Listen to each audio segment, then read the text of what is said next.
Ces femmes et ces enfants, filmés quelques instants avant d'être abattus par un peloton d'exécution. Leurs tueurs, des soldats qui les accusent d'appartenir à la secte Boko Haram.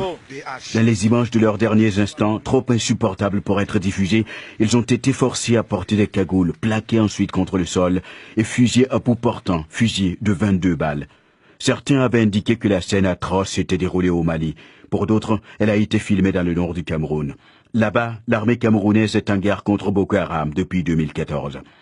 Une enquête détaillée de la BBC, pour la première fois, établit le lieu et la date de l'incident, de même que l'identité des responsables de l'atrocité.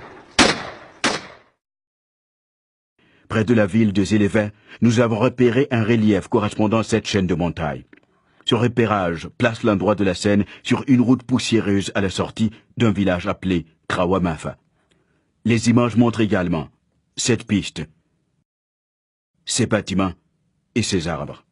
En rapprochant tous ces indices, nous sommes à même de dire que les exécutions ont eu lieu ici. Quant à la date des exécutions, ce bâtiment est visible sur des images satellitaires, mais seulement jusqu'en février 2016. Cette structure également captée par satellite était seulement là en mars 2015. Cette piste est seulement visible pendant la saison sèche entre janvier et avril. Une simple formule mathématique appliquée à l'ombre de ce soldat nous renseigne sur l'angle du soleil relatif à l'horizon. L'analyse de l'ensemble des données nous permet de dire que les exécutions ont eu lieu entre le 20 mars et le 5 avril 2015. En juillet dernier, Issa Chiroma Bakary, ministre camerounais de la communication, soutenait que les bourreaux n'étaient pas des soldats camerounais. Les armes, disait-il, ne sont pas celles utilisées par l'armée camerounaise dans cette zone d'opération. Mais selon notre analyse, l'une de ces armes, une Zastava M21 de fabrication serbe, est utilisée par certaines unités de l'armée camerounaise. M. Bakary disait aussi que les soldats camerounais dans l'extrême nord ne portaient pas cette tenue militaire. Mais dans un reportage diffusé en 2015 par Channel 4, reportage tourné à Zélévé, on peut voir des soldats camerounais portant exactement les mêmes tenues. Comment réagit le gouvernement camerounais à ces révélations? 7 soldats ont été arrêtés et désarmés, dit le ministre Chiroma Bakary. Ils font l'objet d'une enquête en cours. Je confirme que tous les 7 sont en prison. Le communiqué du gouvernement établit clairement que ces hommes sont présumés innocents. Ils bénéficieront d'un procès équitable, ce à quoi ces femmes et enfants n'ont pas eu droit. Envoyez-nous la vidéo, M. Akoun. Envoyez les images qu'on a pu avoir pour montrer que ce n'est pas l'armée camerounaise. Est-ce que, envoyez en plein écran la vidéo. Enlevez mon image à l'antenne. Regardez, partez, vous qui connaissez l'armée. Est-ce que dans l'armée camerounaise, il y a les signes là? Pas du tout. Akoun, envoie-nous une autre vidéo. Envoie-nous une autre image, Akoun. Envoyez une autre image. Envoyez une deuxième image. Je pense avoir envoyé plusieurs images là-bas. Vous savez, voilà une autre image. Est-ce que dans l'armée camerounaise, on se balade en slip comme ce monsieur? Pas du tout. Pas du tout. Parfait. J'ai une anecdote. Je suis allé un jour en fou au procès d'un terrain. Et enlevez l'image à côté. Vous allez balancer des images encore après.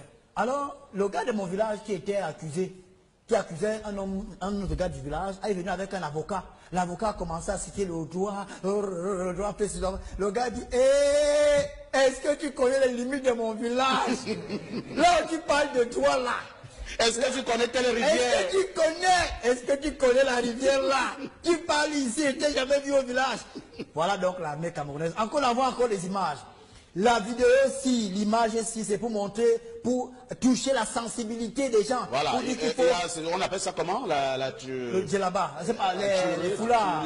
Les foulards là, ce sont les Arabes, les musulmans, les Arabes qui les portent, hein, les musulmans également. Est-ce que dans l'armée camerounaise, quelqu'un qui est au nord Cameroun, est-ce qu'ils mettent ça?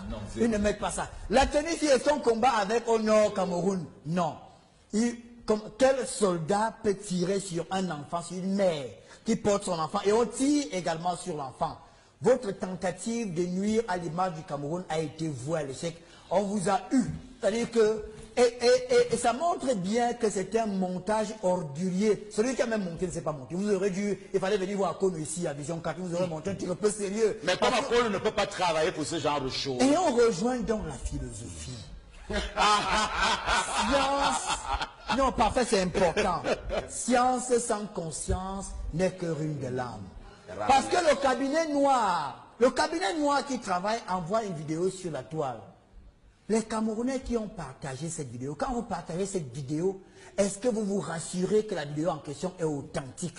Est-ce que vous voyez l'impact, les conséquences possibles que cette vidéo peut avoir sur votre vie personnelle, sur la vie de votre famille, de votre communauté et de votre pays? Merci. Chaque fois que vous verrez une vidéo sur la toile, avant de la partager sur Facebook, posez-vous cette question.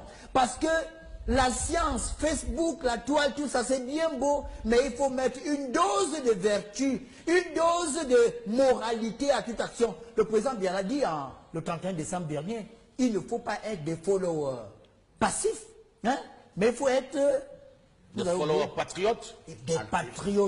Des patriotes qui savent que ça, c'est une image qui peut nuire à l'image de notre pays. C'est compris. Parce que les gens veulent absolument venir au Cameroun pour intervenir pour je ne sais quoi.